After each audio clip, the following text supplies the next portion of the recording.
Now, men also have their own way of saying sorry, not necessarily saying it with words. They can say sorry with actions. One of them is changing the situation that is making them quarrel. That's already saying. So that's already saying sorry. Others, they come with something, with a gift, with a present, or.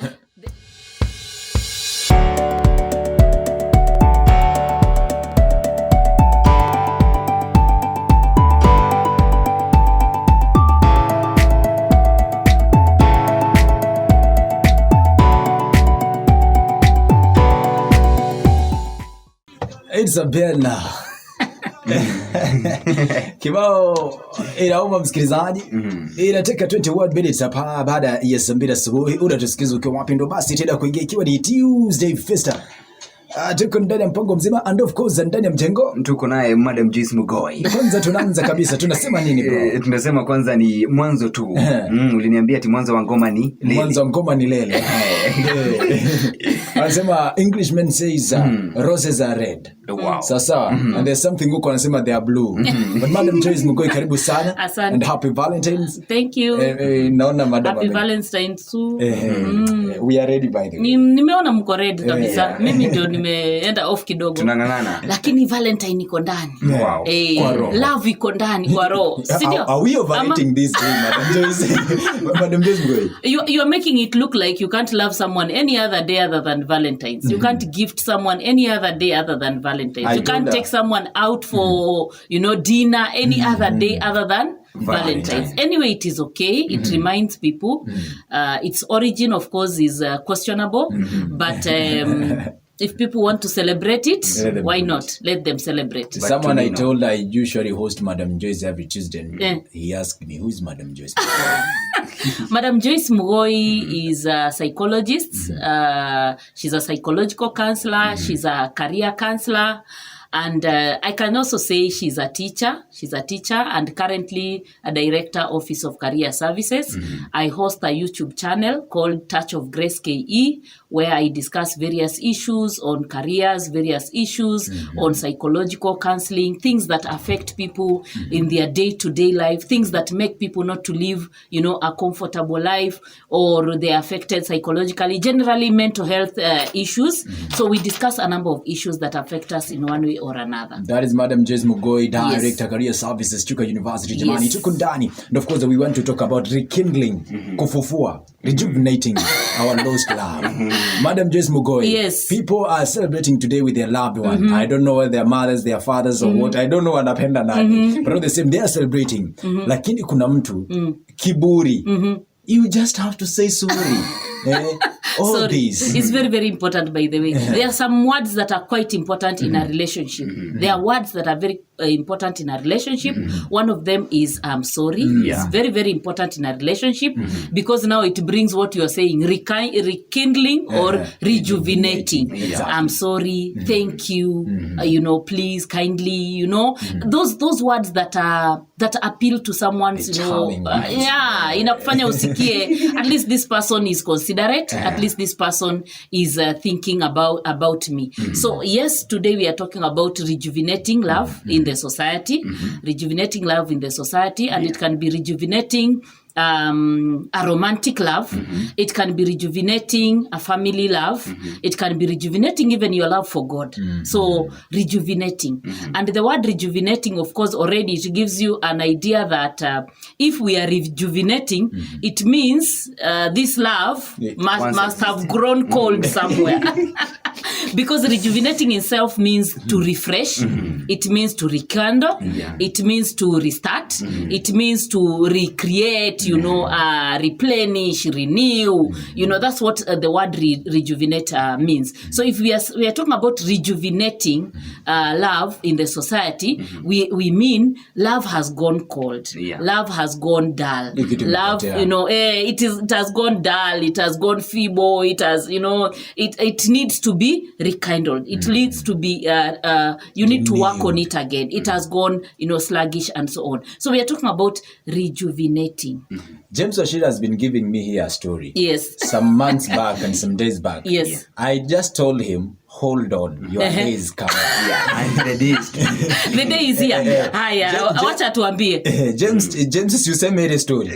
Ama nikusemee. Lakini for one, naweza sema vile vile, mi kusema sorry Madam Jesse nitaonekana mimi si mwanaume. Exactly. Now that is what Mr. James amekuwa akiniambia, saying sorry. Mwanaume niseme sasa.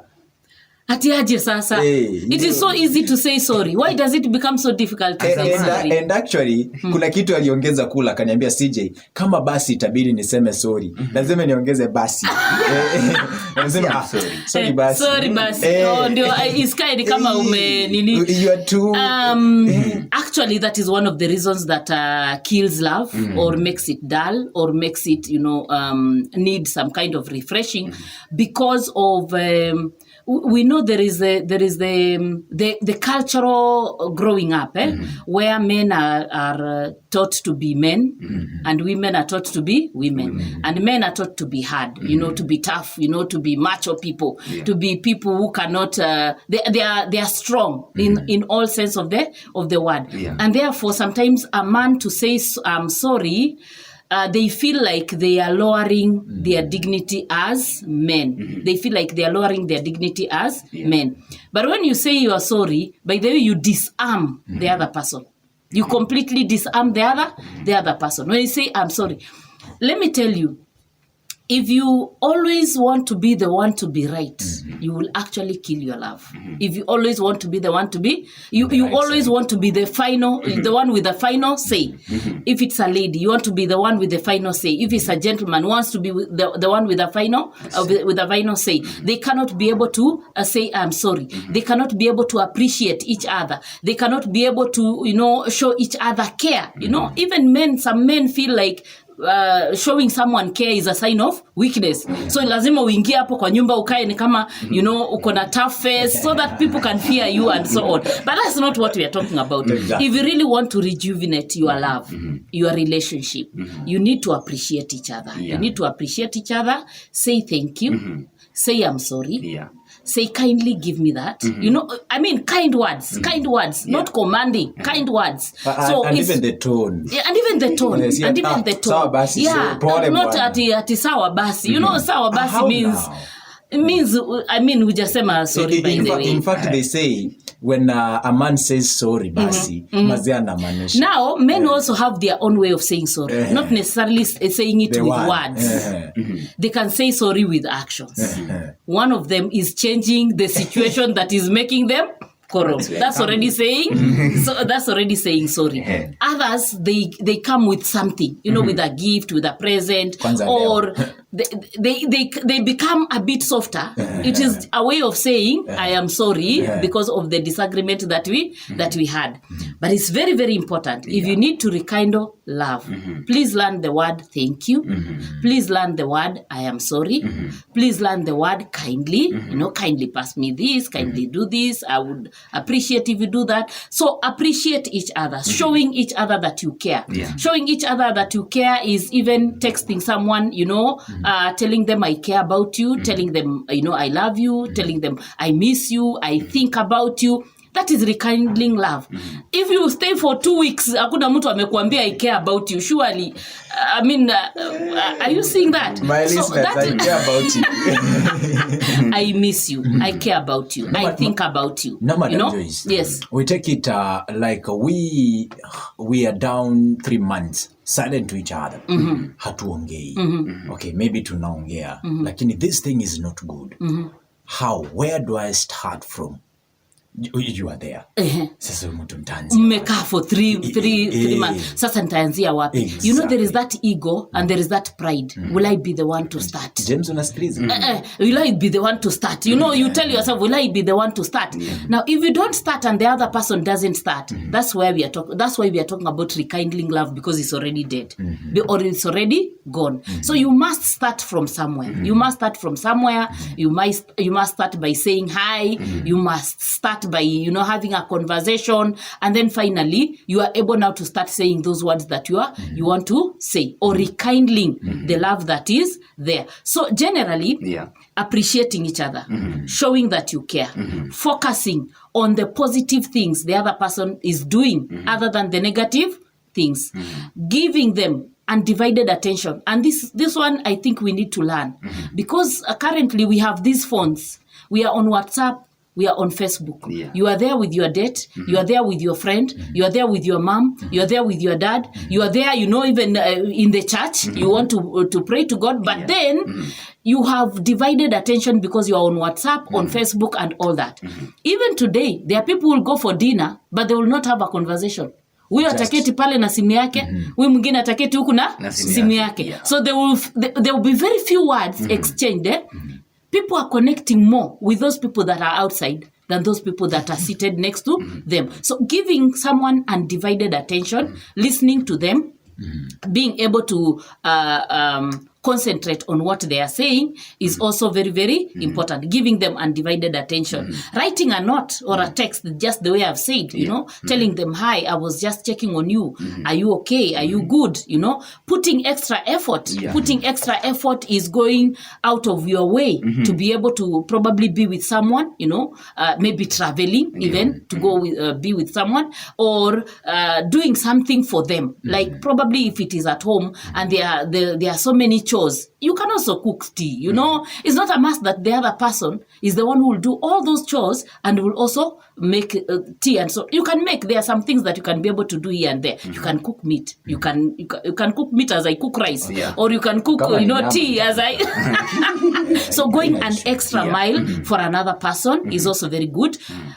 Stopping, don't nag, or stopping nagging. You stop nagging, because nagging is basically complaining about things that have been there over and over again. You complain. So nagging should also not be there. Focusing on what they are doing right, not on what they are doing wrong. Communication. Communication is very, very important. If you don't communicate with someone, you will not know what is going on in their lives, and therefore you'll always have friction in your relationship. There's also something. Don't assume. Ask. If there is something that you need from someone, please ask. And this one I'm talking to ladies. If you want your man to do something, if you want your husband to do something, if you want your boyfriend to do something, if you want something from God, if you want something from family members, please ask. Don't assume. Usianze kusema kwani ya mukuona, kwani ya mjaona, mimi nahitaji ile. Even as child, if you need something from your mother, from your father, please ask. Don't start saying, hamuoni mimi navaa slippers zimeisha. You are complaining, but you have not asked. So kindly ask, what is it that you need? Kindly ask. Don't assume that they know. And finally, for those that are married, for those that are in committed relationships, pillow talk is very, very important. Pillow talk means you talk when you are on bed. When all of you are relaxed, the two of you are relaxed on bed. Please talk kidogo. He gonna target audience. Those that are committed to each other, they are married and so on. Let's have people should have a pillow talk. There are people who jump on bed and immediately switch off the lights and they are off. Pillow talk is very, very important. And finally, what I want to say is all these things that we are talking about will have an impact on your productivity, will have an impact on your career progression, will have an impact on your relationships outside there. So let us rejuvenate our love. It just needs a simple word, James Oshida. Just do it. Sema sorry. Na vile kuwe na pillow talks. Na sana uangazie sana. Unajua what madam has explained ni what kills love, ni opposite ya hayo amesema. So kama imekufa bana, jaribu ku rejuvenate, renew it. Imagine getting away from sweetheart to I will never talk to you again. So wale ambao wajaanza wanaweza anza leo kwa sababu ni Valentine. Let them get an excuse to start rejuvenating That's why we are here, msikilizaji, and of course it is a director career services Tuka University. Akiwa hapa ni Madam Joyce Mghoi. Tunachapa 1 2 3, tunataka kujua inakuwa namna gani, msikilizaji. So far so good. Nambari ya SMS 0111992525. Do you have a person mwenye love yenu imedie? Maybe you are not even talking to your father, by the way. Uliingia shule, ulienda job, hujawahi pigia mamako simu for the last 2 months. Hujawahi pigia babako for the last 3 months. You've never had a conversation with them. What is the problem? We are here on Valentine's Day, dear listeners, to ensure that we are rejuvenating the love in the society. Love, come on, show love. This is Valentine.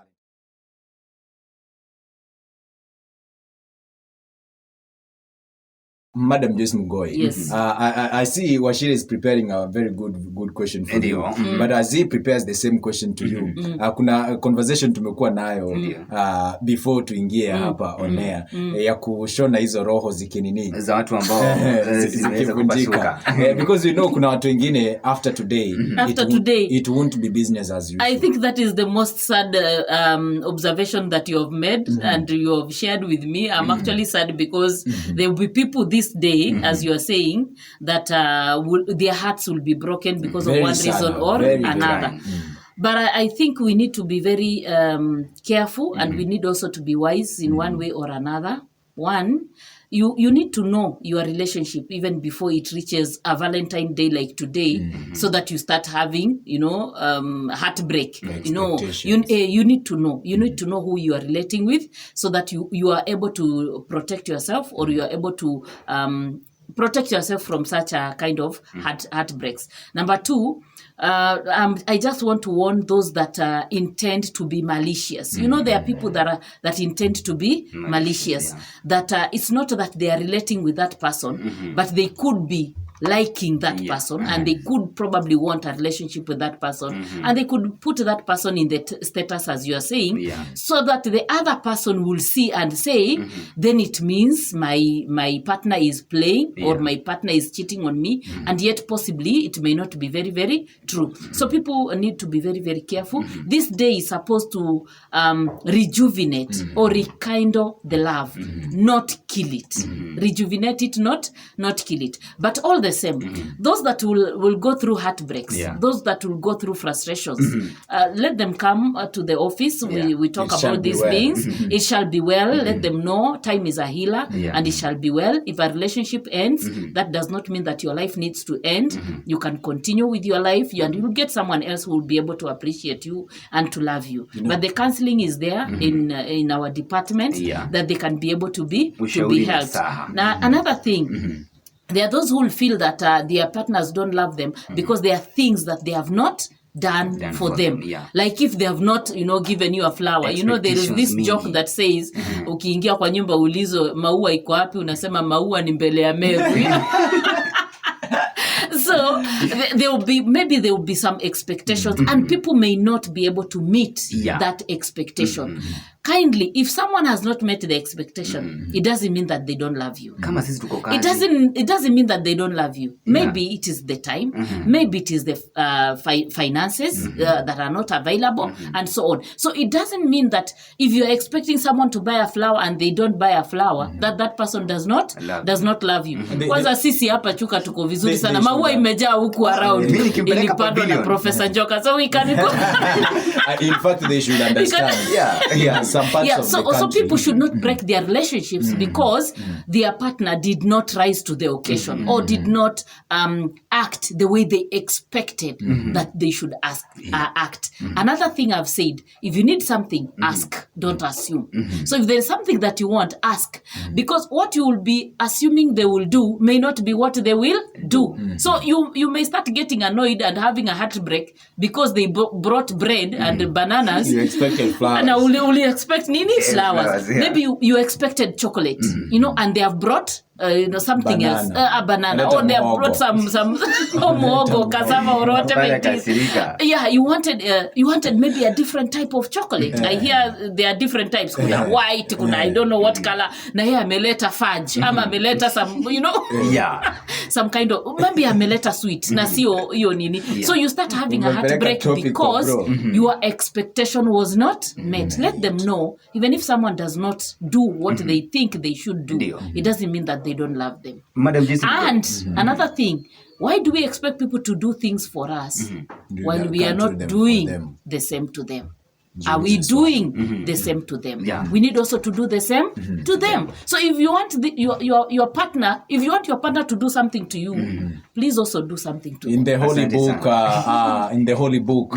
The writer of all the greatest apostles and the letters to the people of Corinthians, the people of Galatians, he told them, do to others whatever you need them to do. Yes, do to others what you would want them to do to you.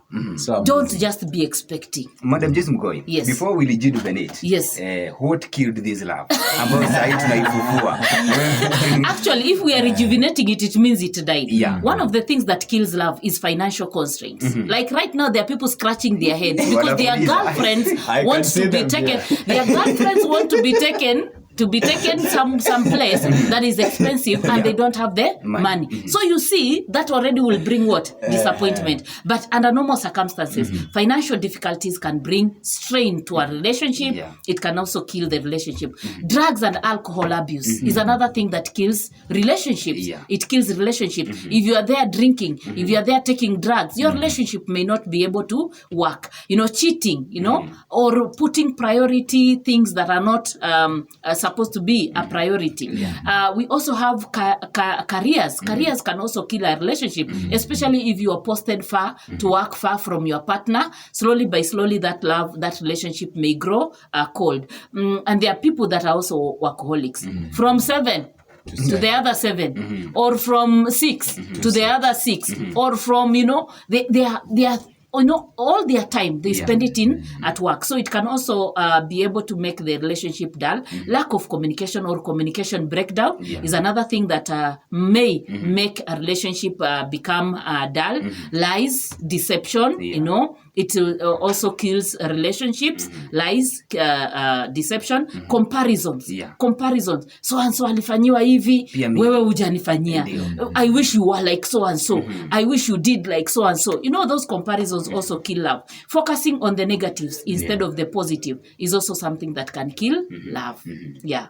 So your partner, okay, I was reading something and nikaambiwa kuna categories za watu. Yes. Is that person that will always look for negative side of you? Exactly. The negative people. Yes. Na kuna the other side ambao ni watakuwa wanaangalia the positive and the negative. Yes. But they choose the bad things. They choose the negative. By the way, in most cases, and people also remember, generally, human beings, if you don't make up your mind that you're going to focus on the positive, you will focus on the negative. People like negative things. Actually, even negative stories are the ones that sell. They're the ones that sell. Propaganda. So people, under normal circumstances, they tend to concentrate on the negative instead of the positive. But we are calling them to try and know that whoever they are relating with is a human being. Your mother is a human being. Your father is a human being. They make mistakes sometimes, but focus on the positive things.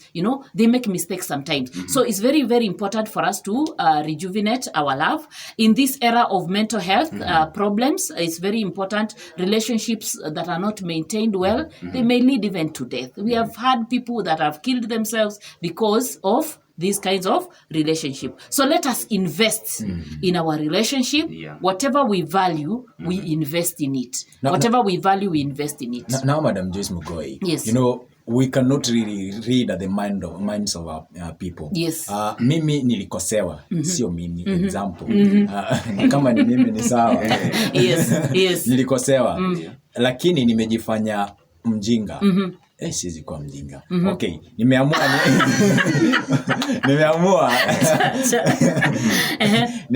ni apologize. Na si mimi nimekosea. Kumbe niko on a mission. Sasa to revenge ile ya ukweli. On a revenge mission. Lakini nina apologize ndo ukuje sasa ni uvunje moyo kabisa. How to know that these people are really apologizing? How to know that these people are really saying sorry? The actual sorry, they're really sorry. Let me say this, Let's know that if a relationship ends, we either lose all of us or we either gain all of us. I'll say this. If the relationship was terrible, it was very bad, and it breaks, then we gain. Because the relationship was bad. It was not healthy. It was what? So when it ends, we all gain. But if the relationship was good, and it ends, we all lose. So let us just know these relationships were there because we want and because we want these people. So let us not treat them on revenge mission, as you are saying. There's nothing to revenge about. What if it happens? It is real. But it is very real, Madam. If it happens, then it means there was no love. There was no love. There was no genuine. There was no genuine love. You are saying sorry so that you can woo them back. Then you come and break their hearts. That means there was no love. If you really love someone, you must have empathy for them. You must really be able to appreciate them, and you must desire always to protect them. You must desire always to protect them. So if you're hurting them, then it means that love was not there in the first place. Madam Joyce Mghoi, today 14th at the second month of 2023. Yes. The Valentine's Day. People will make new love. People will lose their loved one. One word to the dilemma. The hardest and of course the reality, the saddest truth. What I can say is that losing relationships is not a strange thing. It happens every now and then. You may lose your relationship now. You may lose it tomorrow. You may lose it after. There are people that have lost their relationship. What I always say is that there is hope. Let people not become desperate. Let people not become frustrated. But if you can save your relationship, kindly save it. Yes. Just to save your relationship. Yes. And my brother James Ashila. Mimi sina la ziada, nimefurahia sana kwa sababu nimejua kwamba kukosa pesa kunaweza kukafanya msichana wako aende na mtu mwingine. You also need to rejuvenate your relationship with God. Exactly. Yes, you need to rejuvenate your relationship with God. Actually, with God, everything falls in place. Yeah. So rejuvenate your relationship with God. It's also a relationship. Hallelujah. Relationship with your parents, relationship with your sisters and brothers, relationship with God. All those. God. How? Yes. One. Yes. Prayer. Wow. Hallelujah. Sacrifice. Spending your time with God, reading the Bible, fellowshipping with others that are of the same interest, attending church, appreciating God's creation. That is enhancing your relationship with God. Kijana wa Biblia amesema offering sacrifice. I don't want to go to that one. It's taking us back to Prophet Elijah. Yes. Otherwise, happy Valentine's. Happy Valentine's to all people. Let us love each other, not only today, but all the days of our lives. Wow. Yes. That's Madam Joyce Mghoi speaking as a mother, speaking as a director, career services, Chuka University msikilizaji, speaking as a mental health doctor. Sijui mbona apendagi kuitwa daktari. But all the same, thank you very much, Madam Joyce Mghoi. Sawa. We truly appreciate and happy Valentine. Have a good day. Thank you very much.